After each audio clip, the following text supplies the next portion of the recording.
I'd like to welcome our witnesses today. I'd like to call this hearing to order. Lieutenant General Paul M. Nakasone, President Trump's nominee to be the next director of the National Security Agency. General Nakasone, congratulations on your nomination. I'd like to start by recognizing your wife, Susan.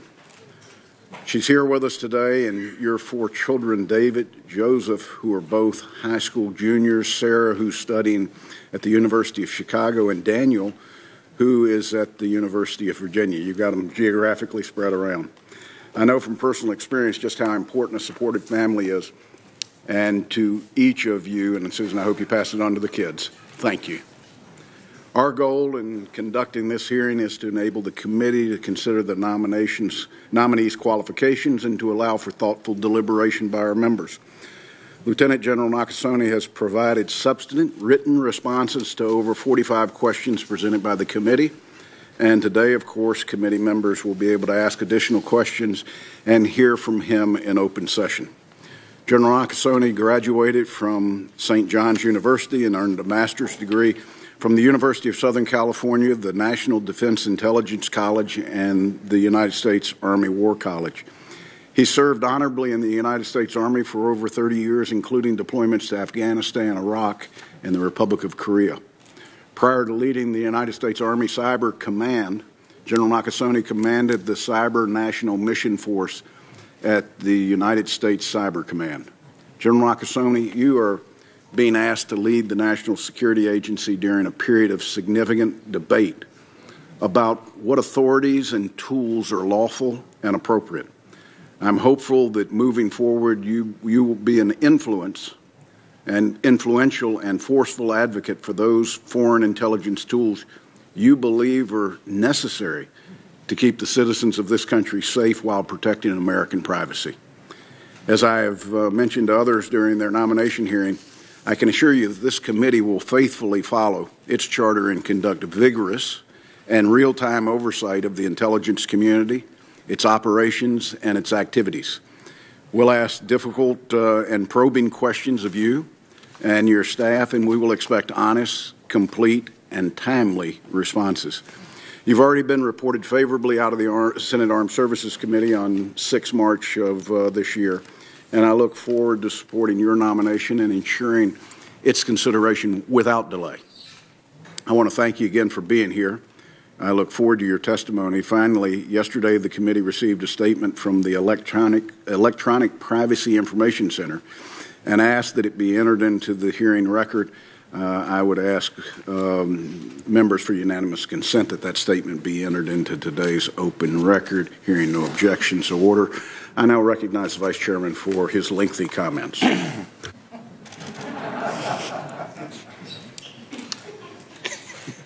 Thank you, Mr. Chairman. Since no one is here, I'm sure people are going to be hanging on my every word. General Nakasone, it's great to see you again and welcome. I believe, actually, this is since you're the first director as director of NSA and Cybercom, this is the first time, though, as NSA director that you've appeared before the committee. So a bit of a historic hearing and consequently a slightly extended remarks from mine. Obviously, General, if you're confirmed, you will take charge of one of the most important assignments in our government and in the intelligence community. You'll be entrusted to lead thousands of dedicated men and women of the NSA. It will be your job to ensure accurate and timely signals intelligence is provided to our nation's leaders and warfighters. You'll be responsible for protecting our military networks, safeguarding the unique capabilities and assets of the United States, and outsmarting our adversaries. And as commander of U.S. Cybercom, you will also be responsible for responding to threats and conduct operations when ordered to do so. At the same time, as we've discussed again, you must ensure that the NSA operates within the law and that continues to protect the privacy and civil liberties of Americans. The NSA's activities must continue to operate within the parameters of that law, particularly the FISA law, with foolproof mechanisms for ensuring that no Americans are targeted without warrant and will continue to be subject to robust oversight by this committee. Your nomination, I believe, comes at a critical time. As I look around the world, I see threats and challenges to our country to systems of international institutions and alliances that frankly have maintained peace and prosperity since World War II. We've also seen domestic threats to the NSA's ability to execute on its mission, with a series of leaks that have challenged the agency and at times undermined the morale of your workforce. The NSA must provide the best intelligence on terrorist and extremist groups, rogue regimes, nuclear proliferation, and regional instability. I'm concerned about the rise of potential nation-state adversaries and their policies which aim to disrupt the international order. In particular, we should all be alarmed by the destabilizing role played by Vladimir Putin's Russia, which threatens both the United States and our allies. And as we've seen by their recent activities in the UK, there are very few restrictions that Mr. Putin has put on his agents' actions.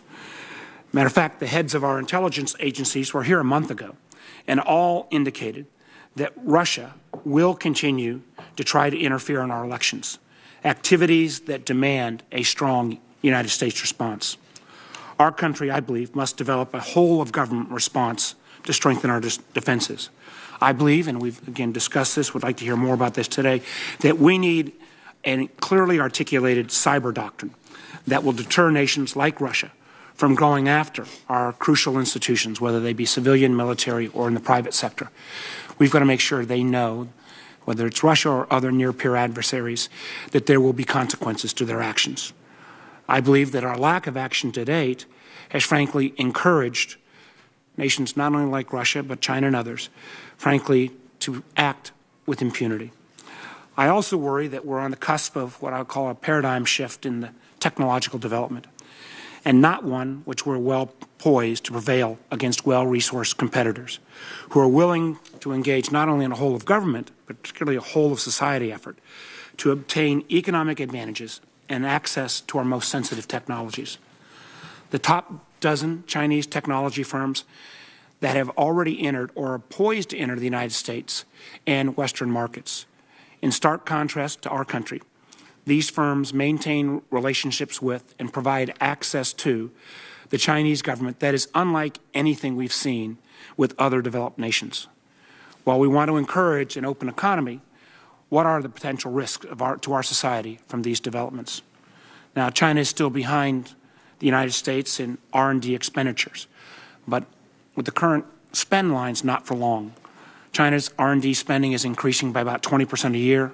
By comparison, our R&D expenditures are increasing about 4% a year. Frankly, the lines will shortly cross. And China is positioning itself to be a global leader in artificial intelligence, quantum computing, and bioengineering, and that brings serious implications for our privacy, economic, and national security. I believe the NSA will continue to play a critical role in keeping our country ahead in this ever-changing world of emerging technologies. Finally, I'd like to hear your thoughts about the dedicated men and women of the NSA, your workforce of dedicated intelligence professionals. These are men and women who work in silence to keep America safe. Now, they've taken a beating, sometimes recently, from those who falsely call into question their motivations, their dedication, and their honesty. I know that these attacks obscure the truth.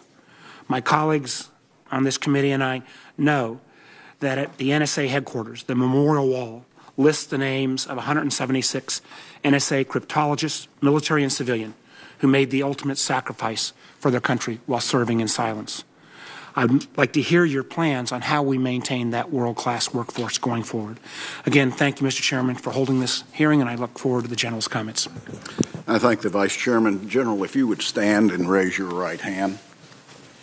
Do you solemnly swear to give this committee the truth, the full truth, and nothing but the truth, so help you God? Please be seated. General, before we move to your statement, I'll ask you to answer 5 standard questions the committee poses to each nominee who appears before us. They require a simple yes or no response for the record. Do you agree to appear before the committee here or in any other venue when invited? Yes. If confirmed, do you agree to send officials from your office to appear before the committee and designated staff when invited?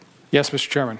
Do you agree to provide documents or any other materials requested by the committee in order for it to carry out its oversight and legislative responsibilities? Yes, Mr. Chairman. Will you ensure that your office and your staff provide such materials to the committee when requested? Yes, Mr. Chairman. Do you agree to inform and fully brief to the fullest extent possible all members of this committee on all intelligence activities rather than only the chair and the vice chair? Yes, Mr. Chairman. Thank you very much for your answers. We'll now proceed to your opening statement, after which I'll recognize members by seniority for up to 5 minutes. General, the floor is yours. Chairman Burr, Vice Chairman Warner, and distinguished members of the committee, I am honored to testify here today for my nomination as Director of the National Security Agency and Chief Central Security Service. I want to thank President Trump, Secretary Mattis, Director Coates, and General Dunford for their confidence in nominating me for these important positions. I'd also like to thank my wife, Susan, for being here. I owe much of my success to her love and support throughout nearly 25 years of marriage. Today, our children, Sarah, Daniel, David, and Joseph, are all in school and will be unable to be with us. We're tremendously proud of them and thankful for their selflessness and support. I'd also like to thank Admiral Mike Rogers for his 36 years of commissioned service for the nation and for leading NSA during a time of incredible transformation and tremendous growth. I thank him and his wife, Dana, for all they have done in service to our nation.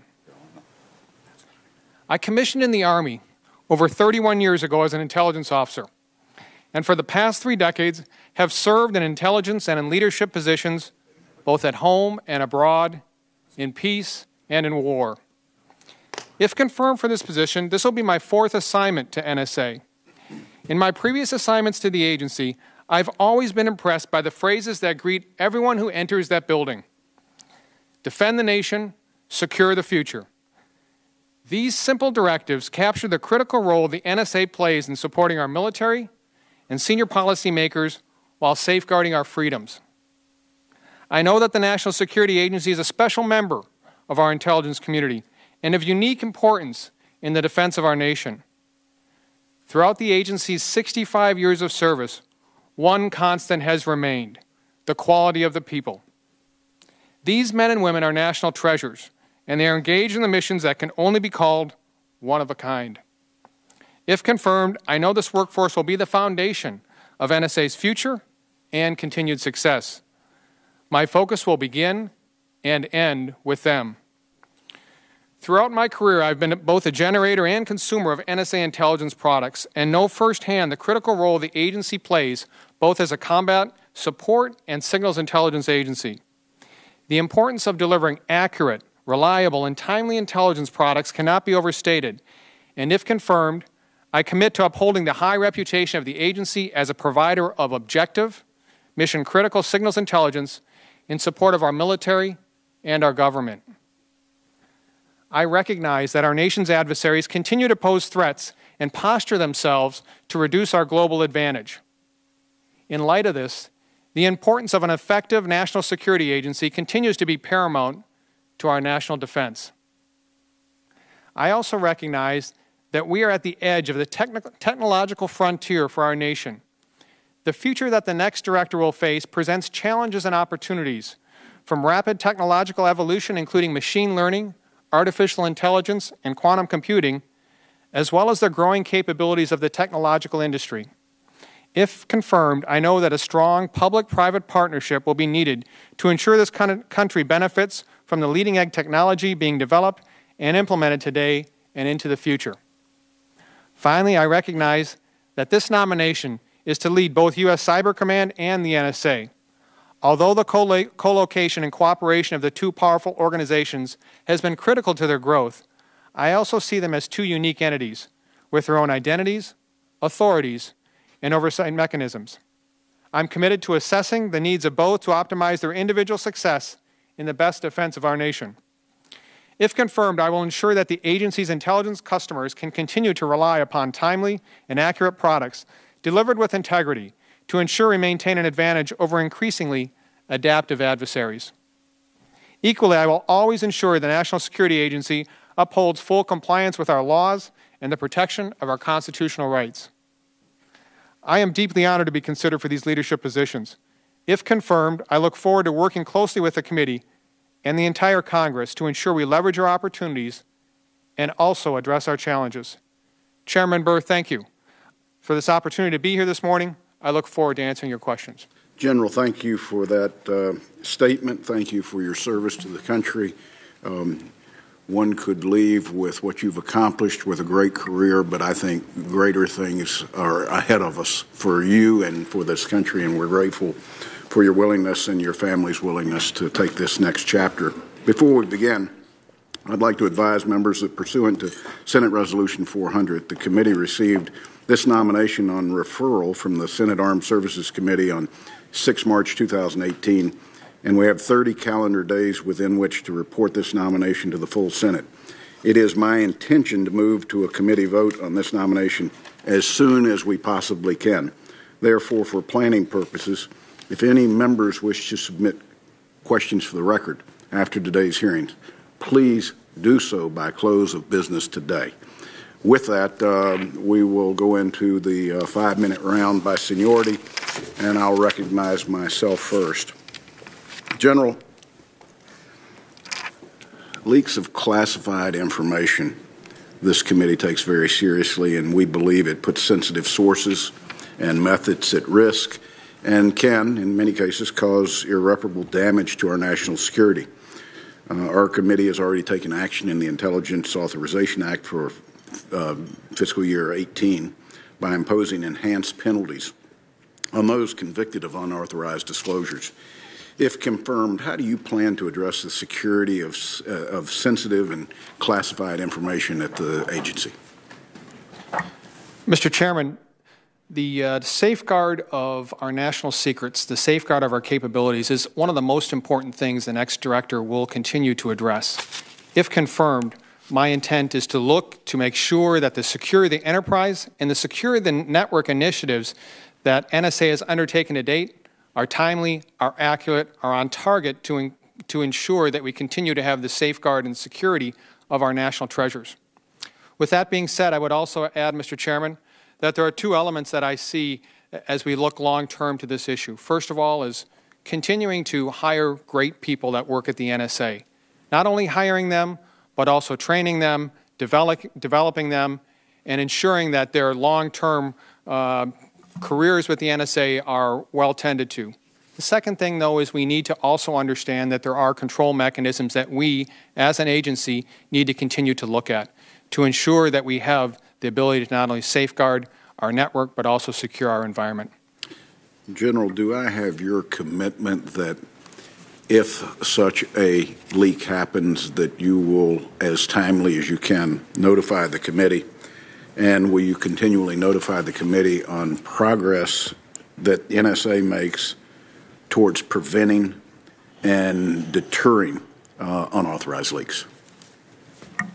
Certainly, Mr. Chairman. Thank you.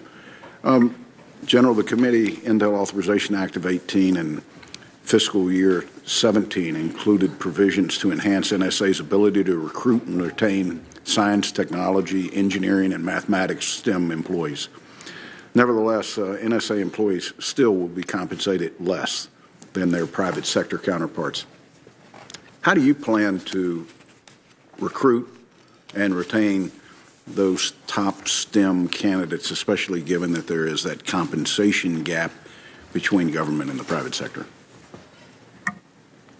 Mr. Chairman, first of all, thank you to the committee for the Intelligence Authorization Act. I think that is a very, very important element, important ability for the next director to be able to leverage in the future. As I take a look at NSA's workforce in my previous experience, the one thing that sets NSA apart is their mission. I believe the most critical thing that we have to continue to do at the National Security Agency is to ensure our people understand and are able to work this very important mission. Defend the nation, secure the future. This is what I think is essential for us and is our advantage as we look to the future. Mr. Chairman, I would also say, as we look to the future, we have to continue broad abilities to recruit from a very, very diverse population, academia, industry, inside our government. I think this is critical that we can continue to attract our best and brightest people. General, are you familiar with NSA 21? Yes, Mr. Chairman, I am. Would you just briefly comment on your views on that initiative, which is to to prepare for the 21st century a more efficient, effective NSA? Mr. Chairman, NSA 21, as I understand it, the largest reorganization of the agency since 2000. And that's significant if you consider the fact that 70% of the agency has been hired since 9/11. It was designed to improve, obviously, and focus on people, integration, and innovation. It was designed to address a number of changes in our environment, changes to our networks, changes to competition for our workforce, changes to our budget. I would say to date, it has just been instantiated at the end of 2017. And so, if confirmed, I would ask if I could have a bit of time to take a look, evaluate what has been done, look at what has been successful, what may need assessment, and continue that dialogue with the committee. You've got a commitment to do that. With that, my time has expired. The Vice Chairman. Thank you, Mr. Chairman. And again, General, congratulations on your nomination, and thank you for your service. One of the things I think this committee prides itself on is our strong working relationship with all components of the intelligence community. And as you're aware, we have had an ongoing investigation into Russian activities stemming from the 2016 election. For the record, will you commit to ensuring that this committee will be provided with all the information requested pursuant to our ongoing Russian investigations? I will, Mr. Vice Chairman. Thank you. At our last open hearing, we had all of the heads of all the principal intelligence community agencies, every one of them, including your predecessor, Admiral Rogers, reconfirmed their support for the January 2017 assessment that Russia interfered in our last elections. And I want to get in for the record. Do you agree with that January 2017 IC assessment that Russia interfered in our 2016 elections? And the second part, I would editorial comment here, in light of their success in those efforts, do you expect further interference by Russia in our elections and, for that matter, the elections of our allies? Mr. Vice Chairman, I agree with the 2017 assessment. I think the Director of National Intelligence has said it best with regards to future actions of the Russians, and that is, unless the calculus changes, that we should expect continued issues. Well, we would look forward on working with you on making sure this committee is going to have a public hearing next week on this issue of election security, and I'm very proud of members on both sides of the aisle and how hard they've worked on that, and we, if confirmed, would look forward to working with you on this issue of election security. One of the things that I've found and believe is that we don't have, I think, a clearly articulated cyber doctrine at this point that not only defends our government but also deters particularly near-peer adversaries. I think I could better articulate our strategy vis-a-vis second-level states like North Korea, Iran, and terrorist threats like ISIS, but I'm concerned with near-peer adversaries. We don't have that clear cyber doctrine. And know that you're just coming into this position, but who do you think in the administration is in charge of developing a cyber doctrine policy that would deter whether it's Chinese theft of our intellectual property or Russia misinformation and disinformation campaigns? Who's going to be in charge of developing that doctrine, and where do you think it stands at this point? Senator, ultimately, I would anticipate that strategies such as this would come from the executive branch, perhaps the National Security Council. However, I would anticipate that all elements of the government would contribute to the strategy. In terms of, if confirmed my role, I would anticipate that I would provide my insights to both the Joint Staff and the Department of Defense as this strategy is developed. Well, with your strong intelligence background, I hope we can count on you to be part of that. I think it is time that we have that clearly articulated doctrine. And again, this is not a criticism in this case of the current administration. This has been a problem, I think, that has plagued our nation for more than a decade. One of the areas that I constantly come back to, and I think is an example of where we need a doctrine, is with how we deal with the dramatic increase of devices that are connected to the Internet, the so-called Internet of Things. We're roughly at about 10 billion devices connected now. That number is estimated to go to 20 to 25 billion within the next 5 or 6 years. Matter of fact, the director of the DIA, General Ashley, emphasized that our weakest technology components, mobile devices and Internet of Things was an area of exploitation for potential adversaries. How do you think we would go about securing devices connected to the Internet, and do you think that there ought to be at least a basic policy put in place that would say that the federal government's purchasing power ought to be used with some determination that we only would buy devices that, for example, are patchable or don't have embedded passcodes, so that we don't, frankly, embed within our federal government enormous new vulnerabilities? So, Senator, certainly awareness, as you talk about the Internet of Things, is very important for all of us to understand both the opportunities and certainly the challenges here. I think that there will likely be, obviously, movement that will have to come from the private sector on this.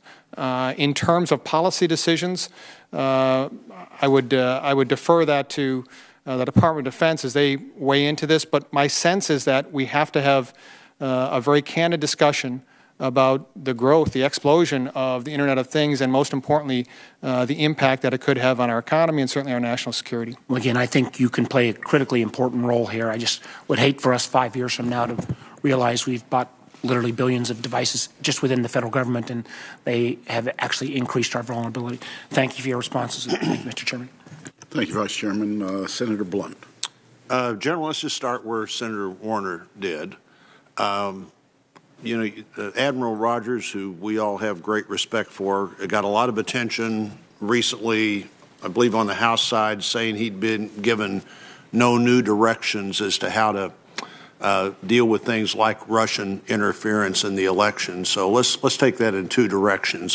One is, do you need any new direction in your view to deal with defending against those kinds of attacks? Do you have all the defensive authorization you need, not whether you have all the equipment and staff you need, but do you have all the authorization you need to defend our institutions against outside aggression? So, Senator, certainly in terms of defending the Department of Defense networks, I think that there are all the authorizations and the policies and authorities that are necessary. What do you need about the non-department? You know, the NSA? What if somebody's attacking the State Department or some other? So certainly, as if confirmed as the Director of National Security Agency, the authorities for the national security systems falls within the purview of the Director of NSA, and I believe has the authorities upon which he would be able to execute that defense. Do you need more authorities to work with state and local election officials? So certainly, there would need to be a policy decision, Senator, that would indicate that that there would be more authorities for Cyber Commander NSA to be able to do something like that. But for the federal government and for the military, your defensive role is clearly understood. So certainly for on the NSA side, for the national security systems, it is understood, and on the cybercom side, for the defense of DoD networks, certainly understood. And I think we all, and I believe this was Senator Warner's question, well worded maybe a little bit differently. How do we develop a more well understood response, an offensive guideline, if you would? What do we need to do to be sure that our adversaries know that there's a price to be paid beyond just us trying to subvert their efforts to get into our networks? Do we have an offensive strategy, and do we need one? So, Senator, I think both Vice Chairman Warner and yourself speak to this idea of a strategy. What is the strategy for the nation in terms of cyberspace? I think that strategy being developed in terms of how we defend ourselves certainly is important, and it would lay out roles, responsibilities, functions of the major elements of our government.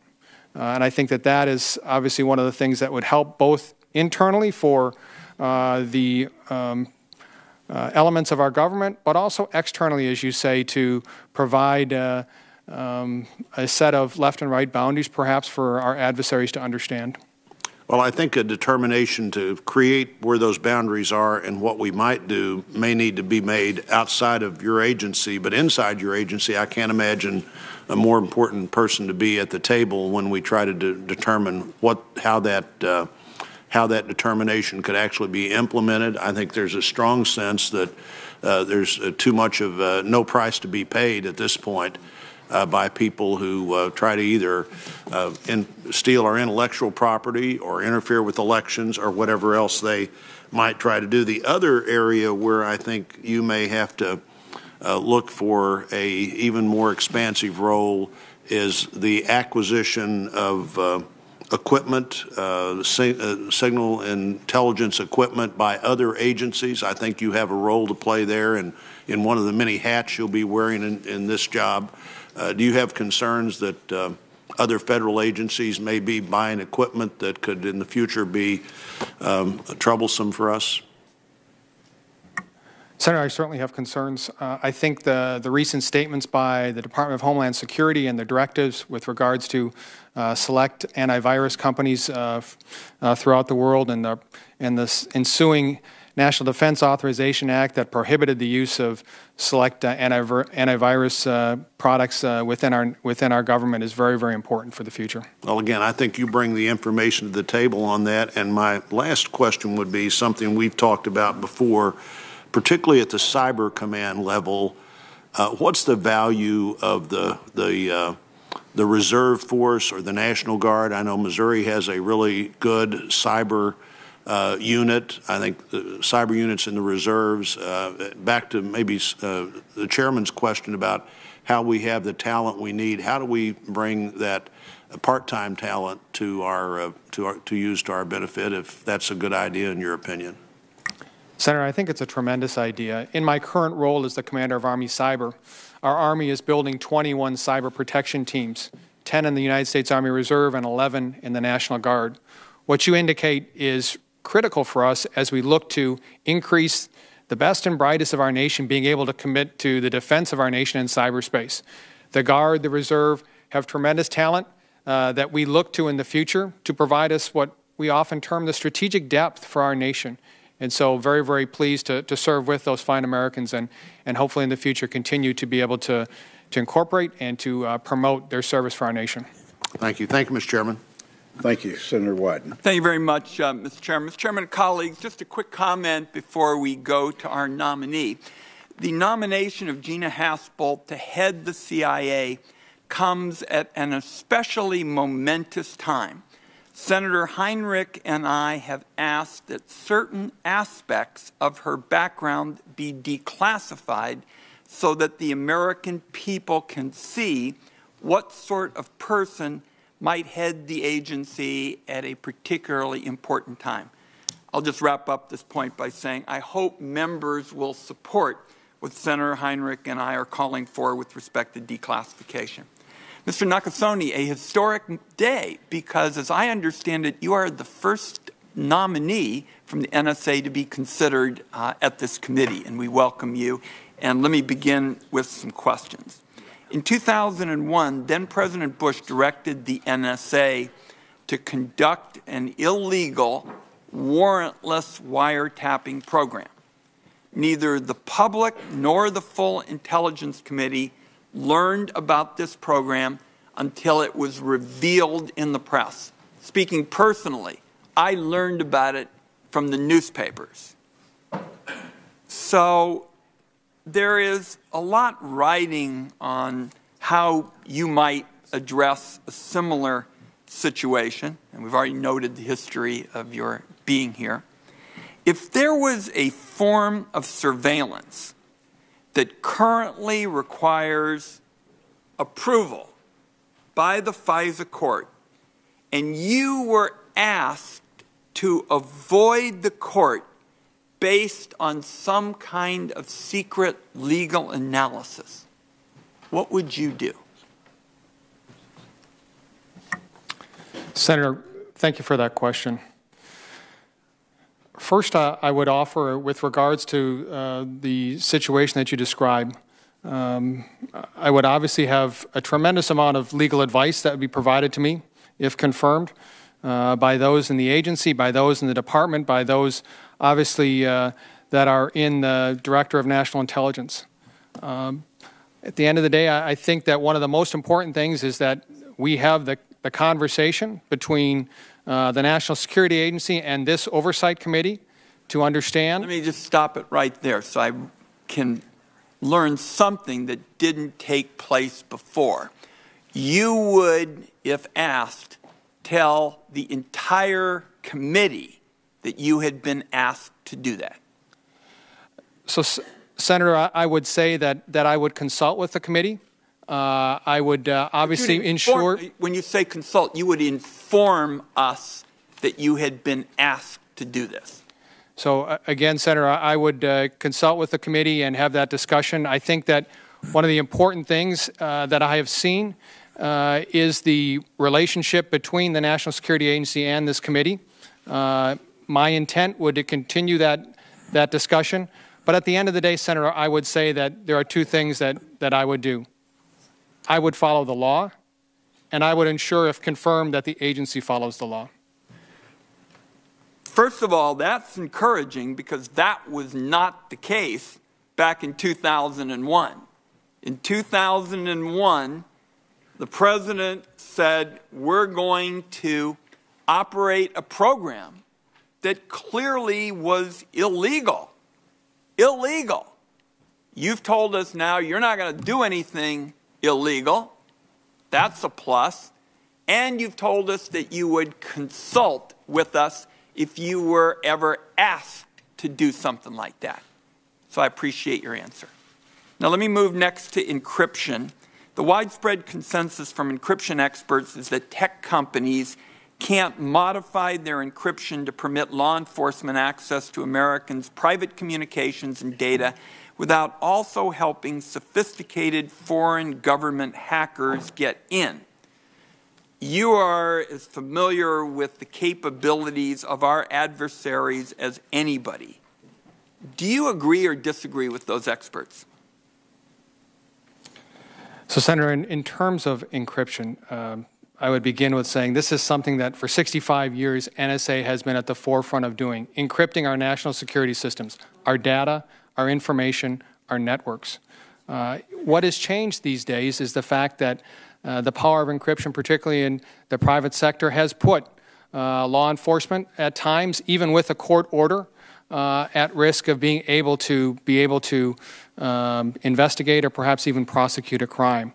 I would offer that for the future. This is one of those areas that, if confirmed, I have much to learn. And my time is up, General. Just a yes or no answer to the question with respect to what experts are saying. Experts are saying that the tech companies can't modify their encryption to permit law enforcement access to America's private communications without the bad guys getting in too. Do you disagree with the experts? That's just a yes or no. So I would offer, Senator, that it's a conditional yes, that there are times when... Right. That's encouraging as well. I look forward to working with you in the days ahead. Thank you, Mr. Chairman. Senator Langford. General, thank you. Thanks for your service in the past, and appreciate you stepping up into this role. The nomination process is not a fun process. It's not anyone wakes up and says, gosh, I'd like to go through Senate confirmation because of the length of the investigation, the information you've already put out, and the questioning time. So I just want to tell you I appreciate you doing it and stepping up to work through the long, difficult process. Help me understand the role of collaboration between NSA and commercial entities and their networks, critical infrastructure and their networks, just the communication and trying to be able to determine real threats that are there that we may face domestically or internationally. Senator, in terms of collaboration, so NSA for many, many years has been at the forefront, obviously, of understanding advances of our adversaries.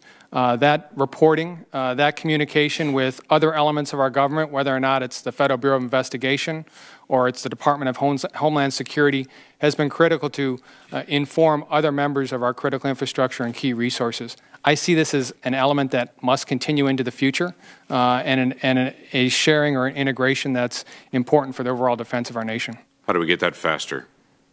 What does it take to have faster collaboration? So I think faster collaboration is driven by several things. One is a demand signal that's coming from not only other elements of our government, the private sector. I would also say that it's also part of a supply, being able to grow a number of analysts and ability to continue to report. I think those are two of the key elements, Senator. So let's talk about this wonderful term that's thrown around in NSA all the time, the dual hat. Working with U.S. Cyber Command and then also directing the NSA. You made a comment in your opening statement about that has been and will continue, but you also made a comment that you see those as unique entities. Help me understand a little bit. Are there walls between those two entities, or are they just distinct roles, or how do you see them as unique entities? Senator, if I might begin with the dual hat discussion. In terms of the dual hat arrangement, I'm not predisposed in terms of whether that arrangement stays or ends. Right. I know that the President and Congress both have spoken on it. President in August of 17, and then Congress in the NDAA that listed a series of 6 conditions that both the Secretary and the Chairman must attest to before the dual hat is terminated. It's my assessment that what we should do at the end of the day is make a determination that is in the best interest of the nation. That's the key critical piece of it. If confirmed, my intent would be is to spend the first 90 days looking at that, providing an assessment to both the Secretary and the Chairman, and then moving forward from there. Okay. Would you allow us to be in that conversation as well, as far as your assessment? Certainly, after talking with the Secretary and the Chairman, yes, Senator. Fine. That'd be just fine. So talk to me a little bit about this issue about cyber doctrine. That is something this committee has talked about often. It has been something that has been a frustration to try to see who is giving recommendations to the President on how we respond, the speed of our response, attribution for where attacks came from are difficult to do, as you know extremely well. But if we don't get a quick response to that and individuals aren't able to make decisions with accurate, timely information, it makes it much tougher. So the question that we always have is, who makes the call? Who is it that presents the set of ideas to the President to say, here are the options that you have? Where do you expect that comes from? Senator, if I might begin with the strategy or the doctrine piece, and then with regards to the options, address that as well. I do believe that an overall strategy for how the nation is going to defend itself in cyberspace is very important. What are the roles of the Department of Defense, the Department of Justice and Federal Bureau of Investigation, and of course the Department of Homeland Security? How do we ensure that there's crosstalk, that there's obviously roles and responsibilities that are fully delineated? I think that's an important piece. With regards to options in the future, if confirmed, I would see that as my role as Commander of U.S. Cyber Command to provide a series of options within cyberspace that the Secretary of Defense and the President can consider. I would offer, however, that that may not be the only set of options that are necessary. When we look at the strength of this nation, the nation has tremendous strengths diplomatically, informationally, economically, and those might also be options presented. But who is the clearinghouse to be able to gather those and be the final presentation of the President? So in terms of military options, Senator, I think that would be myself to the Secretary of Defense and then the President. Okay, that's what we need to hear. Thank you very much. Senator King. Thank you, Mr. Chairman. Following up on that question, I think this is one of the most important areas of policy. Just moments ago, we received information that the United States government has imposed additional sanctions on Russia in response to the activities in 2016. The question is, are sanctions enough? Sanctions are important, but the question is, sanctions always, by definition, occur after the attack. The best attack is the one that doesn't occur. That gets to the question of deterrence. And I hope, as we discussed in the Armed Services Committee, one of the tasks you will take on is doing just what you said, of developing options that would be available to us that we could talk about as deterrence. Your thoughts on the importance of having some deterrent capability as well as after-the-fact punishment capability? Senator, I agree in terms of having a range of options. And I would certainly see, if confirmed, my role to provide a series of cyber options that might be used in a deterrent role. But I think it's important to state that it's not only cyber or military options that may be the most effective, and in fact, it may be less effective than other options that might be considered. And so I think that that's an important piece that, as we consider the future, what are the range of options that might include the entire government is critical for us. But and I agree. I'm not suggesting that it has to be cyber for cyber or military for military. But the point is, adversaries have to know they will pay a price for attacking us, whether it's cyber or kinetic. I agree, Senator. To move, and also was mentioned in this morning's press conference, apparently, and I just have one sentence on this. The administration has warned the country about potential attacks on critical infrastructure, particularly the electric grid.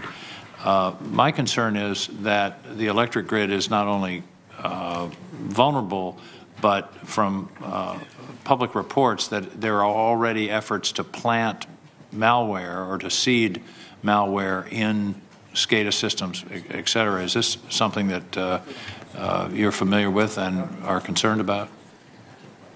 Senator, certainly the entire defense of our electrical system within our critical infrastructure is of great concern to me. I am aware that there has been reporting with regards to elements within our ICS and SCADA systems. That's something that should concern all of us.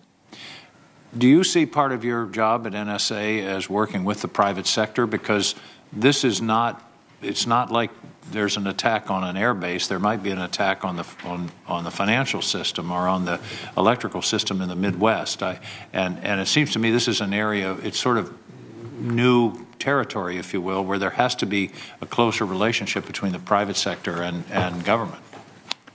Senator, I certainly agree with you in terms of the new relationship. If we consider cyberspace, 90% of our critical infrastructure is held within the private sector. Right. Currently, right now, the work that DHS does in terms of informing the private sector and the critical infrastructure is critical for us. In terms of the future, I would see that in looking at, if we're understanding what's going on in the sector, obviously a rich dialogue has to occur between, the National Security Agency and those that have this type of technology. Does that dialogue exist today? Senator, I would have to defer on that. That's something that, given my current position in Army Cyber, I'm not sure. But I take it, if confirmed for this position, that dialogue is something you would seek to establish. Senator, certainly a dialogue with industry, but I would also say a dialogue with our universities and academia, our dialogue with a partnership. I think those are all kind of components that you have to have if you are going to lead a place like the National Security Agency. Changing the subject entirely in the few seconds I have left, I just heard a new term, STEMmerage. That's a hemorrhage of STEM people. And that's something that's occurring at the NSA. Is this something, how can we compete to retain and attract the strongest STEM talent, which is what we need, in competition with Silicon Valley or the private sector? And is this a priority that you see as important in your mission? Senator, in terms of priorities, if confirmed, I can't imagine a more important priority than talent. In terms of STEM, again, I thank the committee for their support for, future pay increases for STEM candidates within the National Security Agency. The way that I would assess that we have to look at it is we have to begin with what's the mission of the agency, because for many, many years, the agency has been able to recruit and train and retain the best in our nation based upon the idea of being able to secure our nation and being able to defend it. I think that still is an advantage that the agency has. I think that appeals to people. And I would also offer that NSA is a place where technological advances and innovation occur all the time. And I think that is of great interest to our young people. I hope and I understand that this will be a priority, because ultimately talent is the ultimate competitive advantage, and I commend you for your willingness to take on what is a very important challenge in our country. Thank you, General. Senator Cotton. Thank you, Mr. Chairman, and thank you, General, for your appearance. Congratulations on your nomination. I'd like to discuss with you the threat posed to U.S. national security by Chinese telecom companies like Huawei, ZTE, China Unicom, China Telecom. I believe this threat is grave. I've introduced legislation that would prohibit the U.S. government from using Huawei or ZTE or even companies that use them. I think there's a good chance we'll pass that into law this year. Last month at our Worldwide Threats hearing, I asked all of the intelligence agency directors that appeared before us, DNI Coates, Director Wray, General Ashley, Director Cordillo, Admiral Rogers, Director Pompeo, Secretary-designate Pompeo, if they would use Huawei, ZTE, China Unicom, China Telecom products. They all said they would not. Would you use any products from those companies, General? I would not, Senator. Okay. Now, you're a special case because you're about to be the director of the Signals Intelligence Agency of our government. So would you recommend to any of your family or friends that are just normal private citizens that they use products from those companies? I would not, Senator. Thank you for that. President Trump 2 days ago, using the powers that he has under current law and from the CFIUS's recommendation, stopped the attempted takeover of Qualcomm by Broadcom. It's no secret that's done in part because Qualcomm and Huawei are in a competition to establish the worldwide standards and protocols for the 5G network. The intelligence community, though not a member of CFIUS, is an ex officio member, and on something like that, it would probably be assigned to the DNI, who would task it out to most likely the NSA to give advice. Do you think CFIUS and the President made the right decision to stop the attempted takeover of Qualcomm by Broadcom? So, Senator, I'm aware of the situation based upon what I've read in the public reports. I don't have any other background on this, but what I would say is our microelectronics industry is critical for us for the future. If you consider what 5G will bring to this nation, 100 times speeds of what we're experiencing today, it's hard not to imagine the importance of ensuring that we have confidence in our microelectronics industry for the future. Thank you. I am somewhat concerned that some of our allies don't share our concerns about Huawei and ZTE. Can I ask you, if confirmed, that you'll consult with the Five Eyes partners, NATO partners, South Korea and Japan, to try to convey our government's concerns about Huawei and ZTE? I certainly will, Senator. And maybe if we could talk about that, if confirmed, at one of your early hearings. You know, I know you just committed 90 days in to look at the dual hat issue. If maybe 90 days in we could talk about that, classified setting would be fine. A somewhat similar topic is the counterintelligence and security threats that could be posed by certain GPS-reliant devices, things like Fitbits and smartphones. There was a recent story in the Washington Post, I suspect you saw, about soldiers using Fitbits around the world. Secretary Mattis, I thought, wisely ordered a review of DoD policies and procedures regarding these devices. Senator Blumenthal and I also sent Secretary Mattis a letter asking that he include other devices, particularly Google and Android devices, as part of that review, because it appears that Google and Android send quite a bit of information from their devices back home to the mothership. That means they track very detailed user information and precise location in order to push people advertisements. So, for instance, you drive past the same grocery store, department store every single day. Pretty soon you're getting advertisements from those locations. How would you view the privacy and counterintelligence threats posed by devices like these, Fitbits and smartphones that are tracking locations and revealing patterns of life and sending them back to corporate headquarters? Privacy for our private citizens, but counterintelligence for government employees, and especially intelligence officers and military personnel. Senator, I think you accurately described the environment upon which we live today. This is commander's business with regards to, in the Army, our operational security. 10, 15, 20 years ago, we were concerned about what we said on phones. Today, we're concerned about what our soldiers wear, where they're talking, where they're able to be monitored. And I think that this is indicative of how we have to approach the future, which is we are technologically informed. We also have to be informed for operational security as well. Any thoughts on how we can balance the legitimate uses of those technologies. I mean, most soldiers are living on a limited budget, so it's valuable for them to have advertisements pushed to them saying, when a restaurant is offering a special on the way home, or if the grocery store has some coupons and things like that.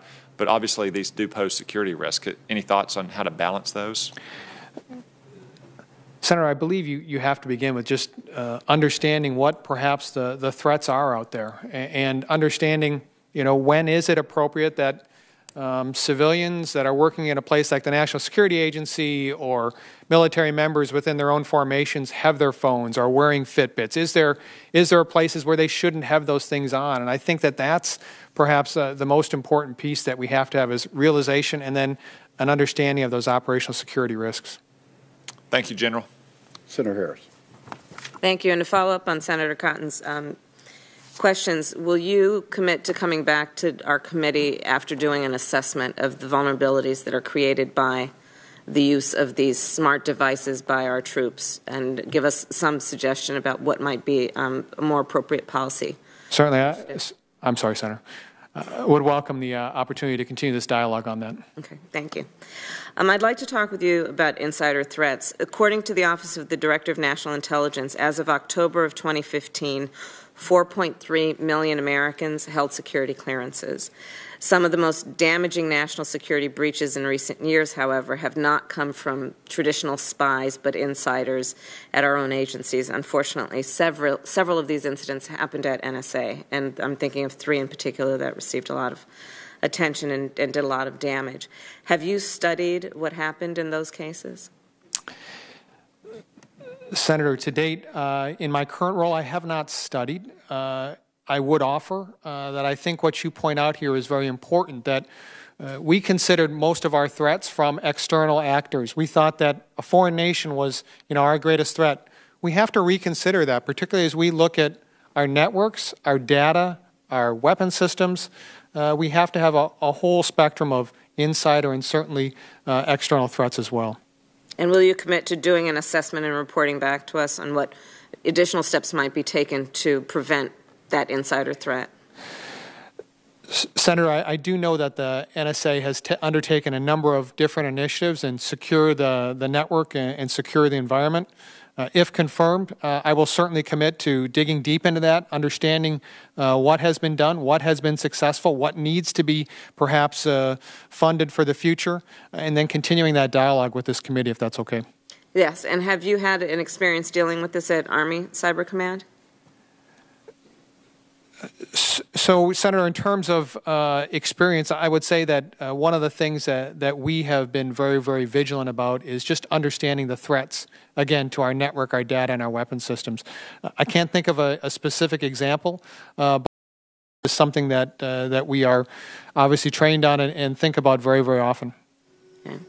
I want to talk, there's been a discussion with you already, but I would like to get a little deeper into the issue of the talent drain issue and recruiting. There's a report that suggests that since 2015, the NSA has lost several hundred employees, including engineers and data scientists. We know that we're going to be outpaced by the private sector in terms of salaries. So to your point, people who come to us to serve the public will do it because they actually care about public service and working on behalf of our government.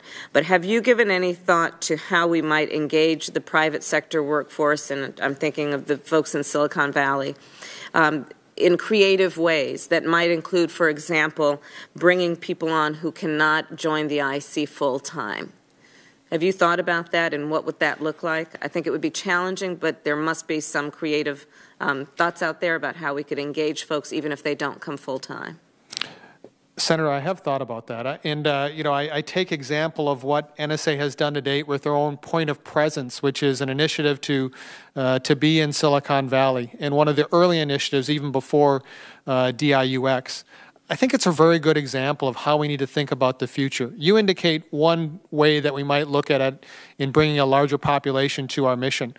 I would offer one of the things that I've most admired about the agency is that they are looking at a very, very broad range of capabilities. People that have even disabilities that that need to be able to work and have the infrastructure that will support that. I think that's tremendously important for us as we look at a broader supply, a broader talent base that we need to be able to prosecute our mission. And I really appreciate that you mentioned the disabled community as part of the focus and what should be the focus about how we are thinking about the need to be more diverse in terms of our recruitment and retention policies. So thank you for that. And then election security. Admiral Rogers recently testified, and I'm going to quote, "While I see on the cyber command side, what I see on the cyber command side leads me to believe that if we don't change the dynamic here, that this is going to continue. And 2016 won't be viewed as isolated." And then he went on to add, "We're taking steps, but we're probably not doing enough on the issue of election security." Do you agree with that statement? Senator, in my current role, I do not have obviously the background of what Admiral Rogers is speaking to. It's not part of my current responsibilities, but certainly, if confirmed, one of the most important things that I would face in the near term to learn more about this and make that assessment. And I'd ask that you would make that a priority as soon as you are confirmed, expecting that you will be, because obviously folks are starting to vote now and the 2018 election is upon us. So thank you for that. Thank you, Senator. General, we have exhausted the members that have questions here today. I have asked members to submit questions for the record by the end of business today, and I would once again say to designees, please try to meet that deadline. I would also say to you, if you would respond to those questions for the record as timely a manner as you can, it would benefit us greatly to set the schedule for moving your nomination out of the committee and falling within the time frame that we're working with the Senate Defense Committee. It strikes me you've been nominated at a very pivotal time where technology, as the Vice Chairman pointed out, is changing annually the same way technology used to change, literally decade by decade. And I think this is a tremendous opportunity, and it is a tremendous challenge. I think you're the right person at the right time. And I think your ability to understand whether that technological change is an asset to you or a liability. And I think that was in the crux of Senator Wyden's question about encryption. And it sort of depends on which window you're looking at in the same room. It's tough for me to admit that you're the right person at the right time, because I never thought that I would say that about somebody that had a soldier that had never rotated through a North Carolina facility. Sorry, Mr. Chairman. But I do want to say to you that we're grateful for your service to the country. We look forward to your leadership at NSA. The relationship between this committee and that agency has never been better than it is right now. And I think that that's because it's been earned on both sides, the agency and the committee. The agency has provided us an unprecedented access to its products as we've worked for the last 14 months through a very difficult investigation, which is distinctly different from the oversight role, traditional oversight role of the committee. And I would ask you, as long as that investigation continues, that it's important on your end that you distinguish the request for the investigative portion from the oversight, ongoing oversight and real-time oversight of the committee, because it will require us to see products that we wouldn't historically ask for, and if we did, we would probably be refused. But it is essential for this committee to do a thorough and complete review of what has happened to our election system, what has happened from a standpoint of phishing operations. I'm not telling you anything that you don't know, given your current role, that has been exploited, that will only get worse in the future. Our ability to understand that and to not only enhance our defensive capabilities, but to begin, as the Vice Chairman says frequently, to form a strategic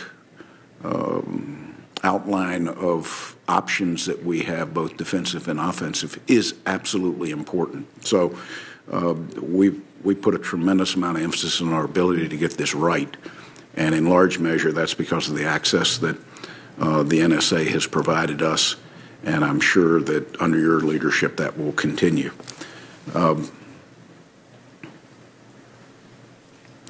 General, we're proud of you, but more importantly, we're proud of the men and women that every day go to the National Security Agency. Many of them without any public acknowledgement that they work there. It's not the prettiest campus, as you know. It's not in the easiest place to get to in Northern Virginia and Southern Maryland. But they go there and they sacrifice salary for a commitment to their country. And they provide the foundation for the protection and security of the American people. We can't say enough times to them, thank you for what you do. We are here as a tool for you, for your successful leadership at the NSA that we know will happen.